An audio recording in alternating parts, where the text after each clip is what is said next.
Hello everybody, and welcome to another video where today I'm going to be reacting to week 6 of the NFL season. It has just wrapped up as of a couple days ago, and I'm going to be giving my reaction and breakdown of all the games that happened over this past week.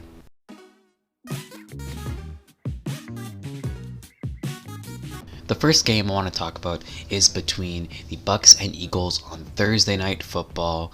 It seems that no game has been able to get close to the Week 2 game that we saw between Washington and New York. That game, even though it was sort of a tank bowl game where both teams have bad records so far, both teams had a very interesting game that game. Divisional games are always the best on Thursday night, and this game did not show up that much. The score looks a lot closer than it actually is, with the Bucks having a 28-7 lead going into the second half and the third quarter. When they had that lead, that 21-point lead, it was looking like a blowout. They were going to win easily. They ended up having that score for quite a while into the fourth quarter, but then the Eagles decided to show up, and they decided that it would be best for them to actually score points. And they scored 15 points towards the end of the game, and that was all they scored for the rest of the game, as they lost 28-22 to the Bucks. The Bucks remain 5-1.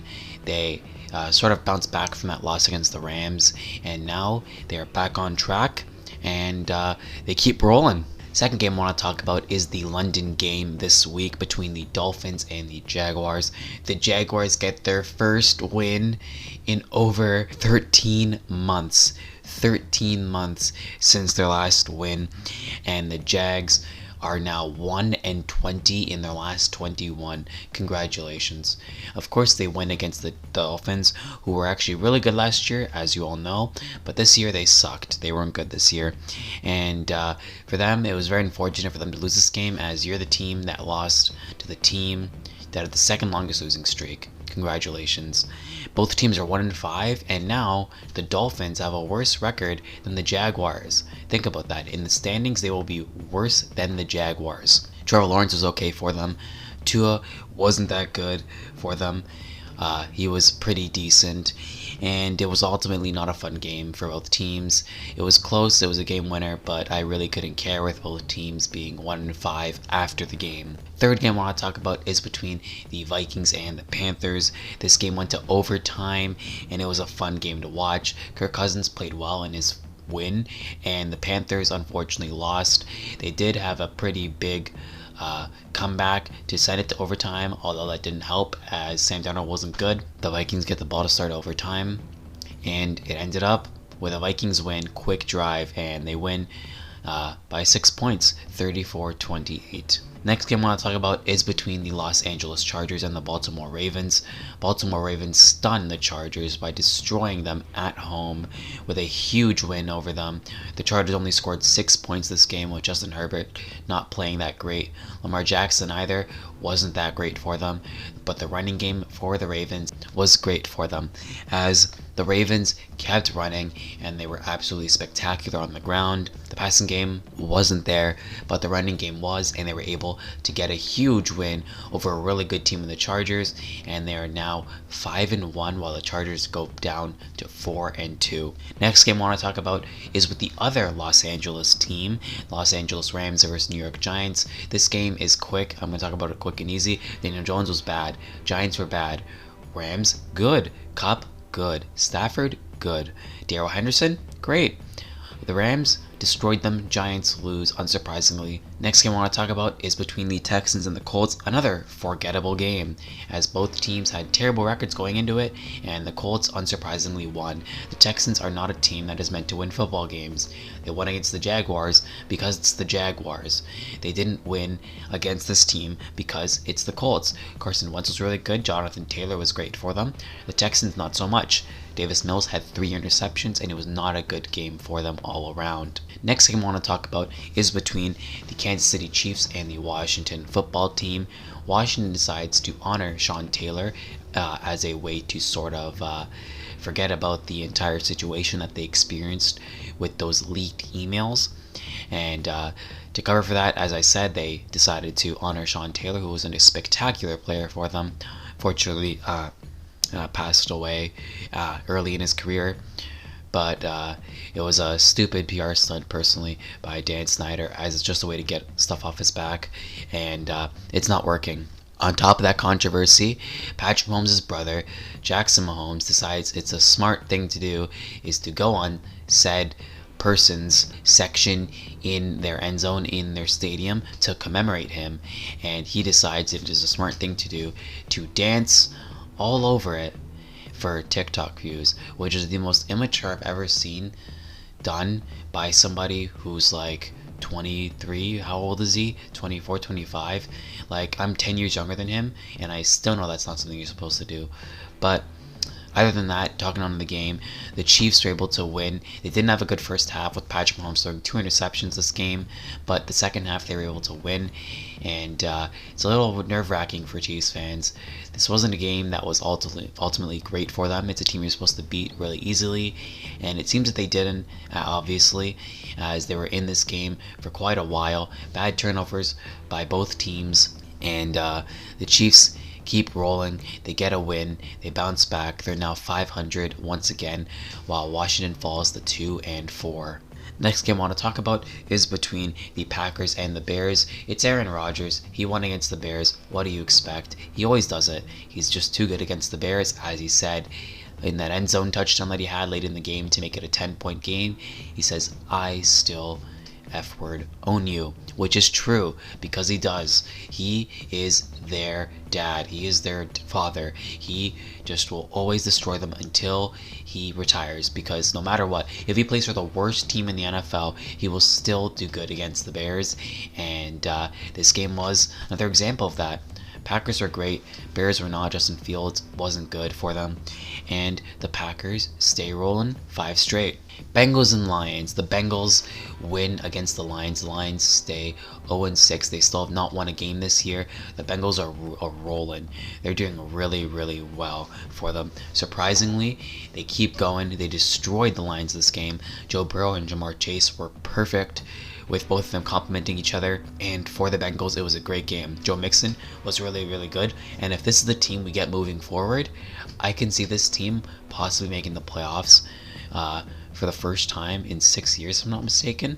But yeah, they can make the playoffs, but this team is so good right now that if they can win against a really good football team, like the Packers where they almost won, or a Chiefs team that's struggling, beat the Chargers, Ravens, one of those teams, this team could be an actual contender in the future. Cards and Browns, this game was a sort of blowout for the Cards, with the Browns getting so many injuries this game, including Baker Mayfield, which will put him sidelined for a little while. The Cardinals destroyed the Browns this game, as Kyler Murray had 4 touchdowns for the Cardinals, with DeAndre Hopkins receiving 2 of them.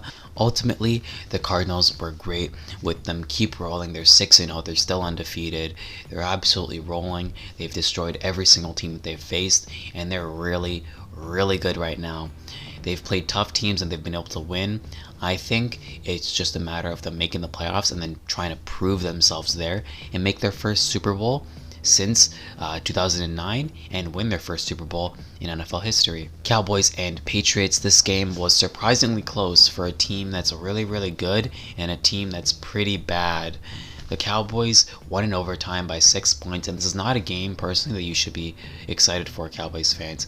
As I said last week, if you're getting close games against really bad teams, that's not very good. If you win against this team, it's not very impressive. You're 5-1. You have a very weak schedule, being the second easiest schedule in the league, only behind the Falcons and the Eagles in between you. So it's a little surprising that they're saying oh, this game was so close but a great game for them, because it wasn't. You had so many turnovers, you had blown coverage, and you let this Patriots team bring you to overtime when you should be winning by 30-35 points if you're a really good contender like the Buccaneers did. Yes, they had a close game against the Pats too. You should just be winning more games, and I think that if they're able to close out games earlier, they can do much better. They're still rolling with a 5 straight win streak right now, and once they get a team like the Chiefs or the Cardinals, this may be a little different. Raiders and Broncos. The Raiders get their first win since that whole controversy after losing to the Bears. They're able to bounce back against their division rival Broncos, and now the Raiders are 4-2 and the Broncos are 3-3. Broncos not very good. They had 3 easy games to start the season, and now they have 3 really bad games. And it seems that the Raiders just took advantage of them, and now they're tied with the Chargers record-wise in the AFC West, although the Chargers do have the tiebreaker. But it is what it is. Very boring game between the two of them. Sunday night game is between my Seattle Seahawks and the Pittsburgh Steelers. This game was so stressful, as every single Seahawks game is. The Steelers win in overtime on a field goal. This game was pretty boring through the first entire 4 quarters, as the Pittsburgh Steelers go to a 14-point lead. The Seahawks come back, and then they trade field goals to make it 20-20 going into overtime. Seahawks almost didn't make it to overtime, with DK Metcalf having a very stupid play on the final 10 seconds where he fumbled the ball because he decided to stay in bounds, which then wasted the clock all the way down to 2 seconds, where Jason Myers kicked the field goal to tie it to send to overtime. Both teams stalled out. Seahawks get the ball, and then TJ Watt strip sacks Geno Smith in Seattle territory.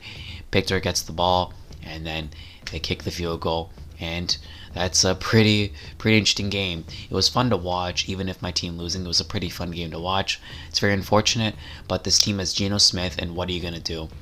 But the Saints next. I'm not very excited, but it is what it is. Seahawks are 2-4, while the Steelers are back to 500. Bills and Titans. The Titans win against the Bills in Tennessee. The Bills have a controversial call on 4th and 1 in Tennessee field goal range, with them just being able to kick a field goal, and they would then send the game to overtime.